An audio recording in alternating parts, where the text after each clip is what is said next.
Tá gravando. Pai, dá pra ver aqui meu rosto todo? Não, dá tudo.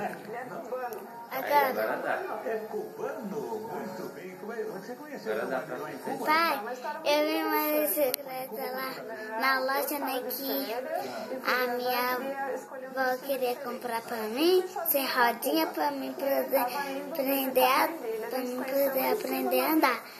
Aí, né, ela falou, você quer da Menina Poderosa ou quer da Barbie? Eu falei, quero da Barbie. Aí ela foi e não comprou porque ela não tinha dinheiro, só tinha dinheiro para comprar a bota.